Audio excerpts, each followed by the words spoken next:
H24, on se bagarre, on se bagarre.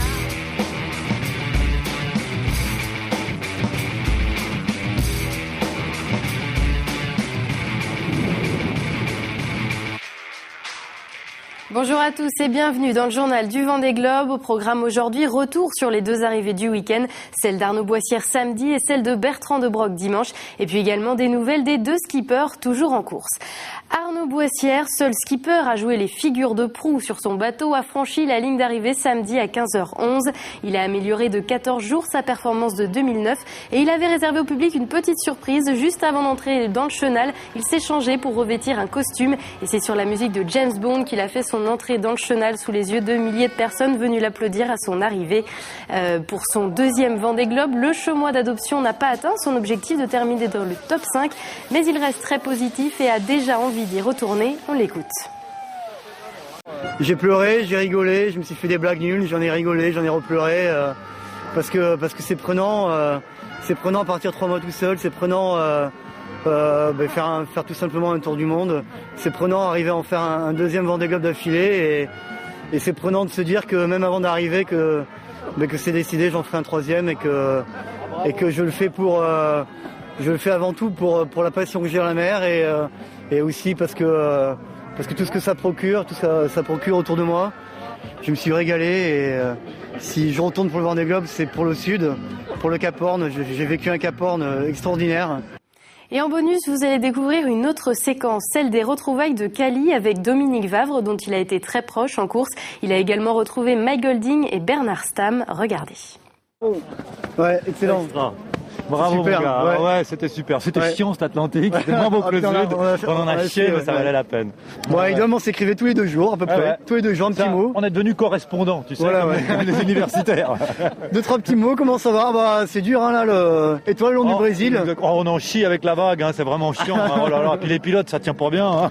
Ça tient pas bien, ouais, tu m'étonnes. T'as encore de la bouffe toi? Ouais, moi j'ai tout ce qu'il faut, ça va. Non, c'était vraiment sympa et... Ah Mike, congratulations Mike. Oh, congratulations to you and you must be freezing. I'm feeling sorry for you. Even James Bond gets cold. Qu'est-ce que t'es beau. Il est trop écrasé quand même. Bah ouais, mais j'ai pas de gilet. La deuxième arrivée du week-end, c'était dimanche soir et dans des conditions, vous allez le voir sur les images, assez mouvementées. Bertrand De Broc a cravaché pour arriver à temps au Sable d'Olonne et pouvoir faire son entrée dans le chenal sitôt la ligne d'arrivée franchie. Un pari réussi pour le skipper qui était de retour sur le Vendée Globe après 2 participations en 1992 et en 1996 où il n'avait pas réussi à terminer. Cette fois, c'est fait et il a savouré ce moment. On l'écoute. J'ai mis quelques années à le faire et c'est pas évident. J'ai souffert comme beaucoup de coureurs. Hein. On a souffert dans le sud. Il y a eu des moments difficiles hein, quand même. Hein, mais il y a une telle joie en arrivant que voilà, on oublie d'un seul coup, mais ça va revenir tout doucement tout ça dans les jours qui viennent. Mais je veux dire que Tanguy Delamotte, qui sera, si tout se passe bien, le prochain à franchir la ligne d'arrivée, a tenu à saluer la performance de Bertrand De Broc pour une raison bien particulière. Écoutez. Salut Bertrand, un petit message en direct d'Initiative Cœur. Je voulais te dire bravo d'avoir bouclé ton Vendée Globe. En 96, j'avais mon nom sur la coque avec celui de mes frères et sœurs et de mes parents et on était vraiment tristes de ne pas avoir fini le tour du monde. Donc cette année, j'ai mon nom sur mon bateau et j'espère être le prochain sur la ligne d'arrivée, mais en tout cas, bravo. On va regarder justement sur le classement où en est Tanguy Delamotte. À 16h aujourd'hui, il était à 1439 000 des Sables d'Olonne. Alessandro Di Benedetto en est lui à 2172 000. Le skipper d'Initiative Cœur devrait arriver samedi soir ou dimanche matin. C'est en tout cas ce que prévoit ses routages pour l'instant. Mais avec la semaine qu'il a vécue et les nombreuses réparations qu'il a dû faire, la priorité est au repos. C'est en tout cas ce qu'il a expliqué à la vacation de ce matin. Je vais finir lentement et je vais mettre du temps à arriver au Sable d'Olonne. Enfin, en tout cas, je me prépare plutôt à ça que au fait d'avoir 50 nœuds. Il y a une dépression qui arrive et qui est assez énorme et qui sera largement après mon passage. Donc pour l'instant, non, je me repose physiquement parce que je suis encore fatigué de ma semaine avec mon épisode de dérive là. Et on va terminer avec un peu de cuisine. Parfois, le déjeuner s'invite à bord. C'est ce qui est arrivé à Alessandro Di Benedetto qui partage avec nous sa recette de poisson volant.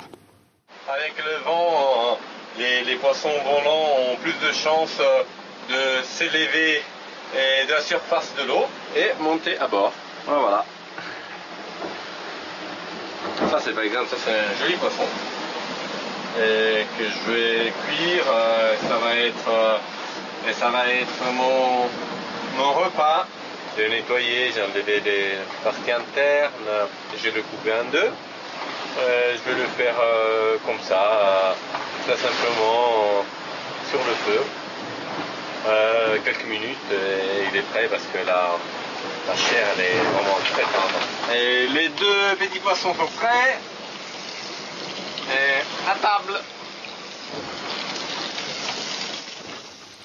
C'est la fin de ce journal du Vendée Globe. On se retrouve demain pour la suite des infos de la course. Bonne soirée à tous.